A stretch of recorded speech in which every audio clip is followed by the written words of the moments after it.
പ്രമുഖ സിനിമാ നടനും കൊല്ലം എം.എൽ.എയുമായ സഖാവ് എം മുകേഷിനെതിരെ ഒരു യുവതി ഉന്നയിച്ച പീഡന പരാതിയിൽ കഴമ്പുണ്ട്. അദ്ദേഹത്തെ കോടതിയിൽ വിചാരണ ചെയ്യാൻ വേണ്ടത്ര തെളിവുകളുണ്ട് എന്ന് കേരള പോലീസ് അന്വേഷണത്തിൽ കണ്ടെത്തിപ്പോലും. സാധാരണയിൽ നമുക്കിത് വിശ്വസിക്കാൻ പറ്റുകയില്ല. കാരണം ഭരിക്കുന്ന പാർട്ടിയാണ് CPM. ആ CPMൻ്റെ സമ്പൂർണ്ണ നിയന്ത്രണത്തിലാണ് കേരള പോലീസ് പ്രവർത്തിക്കുന്നത്. ആ പാർട്ടിയുടെ ഒരു MLA ആണ്. അതിനേക്കാൾ ഉപരി മുഖ്യമന്ത്രിയുടെ വളരെ പ്രിയപ്പെട്ട ഒരു വ്യക്തിയാണ് മുകേഷ്. അങ്ങനെയുള്ളൊരു മാന്യദേഹത്തിനെതിരെ ഒരു സ്ത്രീ ഒരു പരാതി എഴുതി കൊടുത്താൽ സാധാരണഗതിയിൽ പോലീസ് യാതൊരു അന്വേഷണവും നടത്താൻ പാടില്ലാത്തതാണ്. ഇനി അന്വേഷണം നടത്തുകയാണെങ്കിൽ തന്നെ പ്രതിയെ രക്ഷിക്കുന്ന രീതിയിലുള്ള ഒരു അന്വേഷണം നടത്താൻ പാടുള്ളൂ. പരാതിക്കാരി പറയുന്ന കാര്യങ്ങളുടെ തുമ്പും മാലും അന്വേഷിച്ച് പോയി അതിന് ഡിജിറ്റൽ തെളിവുണ്ടോ, കണ്ട സാക്ഷിയുണ്ടോ, കേട്ട സാക്ഷിയുണ്ടോ, കണക്കെഴുതിയ സാക്ഷിയുണ്ടോ എന്നൊന്നും നോക്കേണ്ട കാര്യമില്ല. ഇവിടെ ഈ യുവതി ആരോപിക്കുന്നത് അവർക്ക് സിനിമയിലെ അവസരങ്ങൾ നേടിക്കൊടുക്കാം, അതുപോലെ സിനിമാ നടന്മാരുടെ സംഘടനയായ അമ്മയിൽ അംഗത്വം എടുത്തു കൊടുക്കാം എന്നൊക്കെ മുകേഷ് വാഗ്ദാനം ചെയ്തു. അങ്ങനെ വാഗ്ദാനത്തിൻ്റെ അടിസ്ഥാനത്തിൽ പ്രലോഭിപ്പിച്ച് അവരെ ലൈംഗിക ചൂഷണത്തിന് വിധേയയാക്കി എന്നാണ്. ഇങ്ങനെ ഒരു ആരോപണം മുകേഷിനെ കുറിച്ച് കേട്ടാൽ നമ്മളാരും വിശ്വസിക്കുകയില്ല. കാരണം അദ്ദേഹത്തെക്കുറിച്ച് പൊതുജനങ്ങളുടെ ഇടയിൽ പൊതുവേ നല്ല മതിപ്പുണ്ട്. അദ്ദേഹത്തിൻ്റെ മുൻ ഭാര്യ തന്നെ ഈ വിഷയം നേരത്തെ ഇന്ത്യ വിഷൻ ചാനലുള്ള കാലത്ത് ഇപ്പോൾ ആരോഗ്യമന്ത്രിയായിരിക്കുന്ന ശ്രീമതി വീണ ജോർജുമായുള്ള അവരുടെ അഭിമുഖ സംഭാഷണത്തിൽ പറഞ്ഞിട്ടുള്ളതാണ്.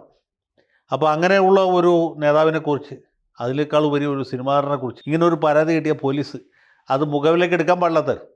പക്ഷേ പോലീസ് അന്വേഷിച്ചു എന്നും ഇപ്പോൾ ഡിജിറ്റൽ തെളിവുകളടക്കം കണ്ടുകിട്ടിയെന്നുമാണ് പോലീസ് അവകാശപ്പെടുന്നത്. അത് സംബന്ധിച്ച് വിചാരണ കോടതിന് മുമ്പാകെ കുറ്റപത്രം സമർപ്പിച്ചു. അപ്പോൾ ഇത്ര നാളും മുകേഷ് സത്യവാനാണ്, പുണ്യവാനാണ്, പരമയോഗ്യനാണ് എന്നൊക്കെയാണ് CPM കരുതിയിരുന്നത്, അല്ലെങ്കിൽ അങ്ങനെയാണ് ഭാവിച്ചിരുന്നത്.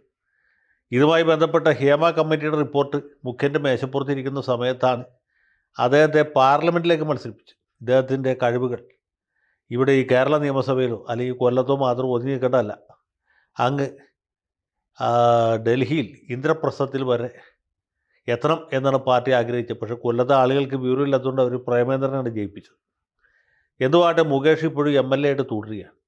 അപ്പോൾ ഇങ്ങനൊരു അപവാദം പൊങ്ങി വന്നു, ആരോപണം ഉയർന്നു വന്നു. പ്രതിപക്ഷം ഇദ്ദേഹത്തിൻ്റെ രാജി ആവശ്യപ്പെട്ടു. പ്രത്യേകിച്ച് നമ്മുടെ ബിന്ദു കൃഷ്ണയും മറ്റുമൊക്കെ കൊല്ലത്ത് വലിയ പ്രകടനങ്ങളൊക്കെ തന്നെ നടത്തി. പക്ഷേ അപ്പോഴും പാർട്ടി പറഞ്ഞത് മുകേഷ് MLA സ്ഥാനം രാജിവെക്കേണ്ട ആവശ്യമില്ല, അദ്ദേഹത്തിനെതിരെയുള്ള ആരോപണങ്ങൾ വെറും ആരോപണങ്ങൾ മാത്രമാണ്, കുറ്റം തെളിയട്ടെ എന്നാണ്. ഇപ്പോൾ പോലീസ് പറഞ്ഞ അദ്ദേഹത്തിനെതിരെ തെളിവുണ്ട് എന്നാണ്. പക്ഷേ ഗോവിന്ദൻ മാഷ് പറഞ്ഞത് കോടതി ശിക്ഷിക്കട്ടെ എന്നാണ്. കോടതി ശിക്ഷിച്ച പിന്നെ അതേ MLA സ്ഥാനം രാജിവെക്കേണ്ട ആവശ്യമില്ല. കാരണം ഓട്ടോമാറ്റിക്കായിട്ട് MLA സ്ഥാനം പോകും. ഇപ്പോൾ സുപ്രീം കോടതി വിധി അനുസരിച്ച് അങ്ങനെയാണ്. രാഹുൽ ഗാന്ധിയുടെ വരെ മെമ്പർഷിപ്പ് പോയത് കുറ്റം തെളിഞ്ഞു, കോടതി ശിക്ഷിച്ചു എന്ന കാരണത്താലാണ്. അപ്പോൾ ഇങ്ങനൊരു സാഹചര്യത്തിൽ മുകേഷിനെ കോടതി ശിക്ഷിക്കുകയാണെങ്കിൽ പിന്നെ ഗോവിന്ദൻ മാഷായിട്ട് അദ്ദേഹത്തെ കൊണ്ട് MLA സ്ഥാനം രാജിവെപ്പിക്കേണ്ട, MLA സ്ഥാനം ഓട്ടോമാറ്റിക്കായിട്ട് നഷ്ടപ്പെട്ടു പോകും. അപ്പോൾ അതാണ് മാഷിൻ്റെ ഒരു ധൈര്യം. പിന്നെ ഇങ്ങനെയുള്ള ഒരാളെ വീണ്ടും പാർട്ടിയുടെ ഒരു പ്രതിനിധിയായിട്ട്, ഒരു ജനപ്രതിനിധിയായിട്ട് ജനങ്ങളുടെ മുമ്പിൽ അവതരിപ്പിക്കുന്നതിൽ പാർട്ടിക്ക് ചെറിയ ഒരു ചളിപ്പുണ്ട്, അല്ലെങ്കിൽ ലജ്ജയുണ്ട്. അതുകൊണ്ട് പാർട്ടി തീരുമാനിച്ചിട്ടുള്ള ഇനി അദ്ദേഹത്തിന് ഒരു വിലക്ക് കൽപ്പിക്കുക എന്നുള്ളതാണ്. പാർട്ടി പരിപാടികളിലൊന്നും ഇനി സഖാവ് മുകേഷിനെ വിളിക്കുകയില്ല. ഇപ്പോൾ കൊല്ലത്ത് നടക്കുന്ന മാർക്സിസ്റ്റ് പാർട്ടിയുടെയോ അല്ലെങ്കിൽ വർഗ ബഹുജന സംഘടനകളുടെ ഒന്നും മീറ്റിങ്ങിൽ ഇദ്ദേഹത്തെ വിളിക്കുകയില്ല. അദ്ദേഹത്തിൻ്റെ പടം വച്ച് പോസ്റ്റ് അടിക്കുകയില്ല. അദ്ദേഹത്തിൻ്റെ പടം ഇനി മേലിലൊരു ഫ്ലെക്സ് ബോർഡിലും കാണുകയില്ല എന്നുവരെ കോടതി ഇദ്ദേഹത്തെ കുറ്റവിമുക്തനാക്കുന്നവരെ. ഒന്നുകിൽ ഈ ബൂർഷോ കോടതി അദ്ദേഹത്തെ വെറുതെ വിടണം, അല്ലെങ്കിൽ പാർട്ടി കോടതി അന്വേഷണം നടത്തി ഇദ്ദേഹം നടത്തിയ പീഡനത്തിന് അത്രയൊന്നും തീവ്രത ഉണ്ടായിരുന്നില്ല എന്ന് കണ്ടെത്തി കുറ്റാരോപണ വിമുക്തനാക്കി അദ്ദേഹത്തെ ഒരു പുണ്യവാനായിട്ടൊരു പുണ്യവാളനായിട്ട് പ്രഖ്യാപിക്കുന്നവരെ ഇനി മേലിൽ അദ്ദേഹത്തിന് ഊരുവിലക്കൽ ആയിരിക്കും. അദ്ദേഹത്തെ കൊല്ലത്തെ SFIയുടെയോ DYFIയുടെയോ ജനാധിപത്യ മഹിളാ അസോസിയേഷൻ്റെയോ അല്ലെങ്കിൽ കർഷക തൊഴിലാളി യൂണിയൻ്റെയോ ഒന്നും ഒരു പരിപാടിയിലും അദ്ദേഹത്തെ കാണുകയില്ല, അദ്ദേഹത്തെ വിളിക്കുകയില്ല. ക്ഷണിക്കപ്പെടാത്ത അതിഥിയായിട്ട് അദ്ദേഹം വരികയാണെങ്കിൽ ഇരിക്കാൻ കസേര പോലും കൊടുക്കുകയില്ല. അപ്പോൾ മുകേഷിനെ സംബന്ധിച്ചിടത്തോളം ഇനി പൊതുവേദികൾ ഉണ്ടാകുന്നതല്ല. പക്ഷേ കൊല്ലം MLA ആയിട്ട് അദ്ദേഹത്തിന് പ്രവർത്തിക്കാം. കൊല്ലത്തുകാരെ പ്രതികരിച്ച് പാർട്ടി അംഗമായി പാർട്ടിയുടെ പ്രതിനിധിയായിട്ട് നിയമസഭയിൽ പോയിരിക്കാം. അവിടെ ചോദ്യോത്തരവേളയിൽ പങ്കെടുക്കാം, ഖണ്ഡനോപക്ഷേപങ്ങൾ അവതരിപ്പിക്കാം, അല്ലെങ്കിൽ അടിയന്തര പ്രമേയത്തിന് നോട്ടീസ് കൊടുക്കാം, വോട്ടെടുപ്പിൽ പങ്കെടുക്കാം, MLA എന്നുള്ള നിലയ്ക്ക് ശമ്പളം വാങ്ങാം.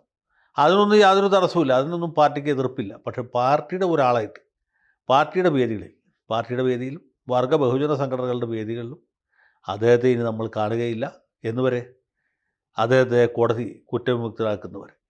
അപ്പോൾ കുറച്ച് കാലത്തേക്ക് കൊല്ലത്തുകാർക്ക് ഇദ്ദേഹത്തിൻ്റെ പോസ്റ്റർ, ഇദ്ദേഹത്തിൻ്റെ മുഖം കാണാതെ ആ ചെറിയ മനപ്രയാസം ഉണ്ടാവും എന്നുള്ളത് എനിക്കറിയാം. എന്നാലും പാർട്ടിയുടെ തീരുമാനം എന്ന് വെച്ചാൽ ഒന്നൊന്നര തീരുമാനമാണ്.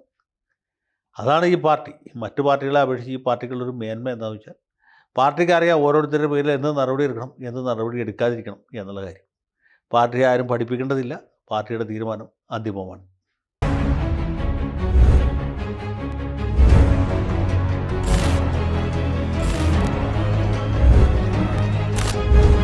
കൂടുതൽ വാർത്തകളും വിശേഷങ്ങളും നിങ്ങളിലേക്ക് എത്താൻ ABC മലയാളം സബ്സ്ക്രൈബ് ചെയ്യുക, ബെൽ ബട്ടണും അമർത്തുക.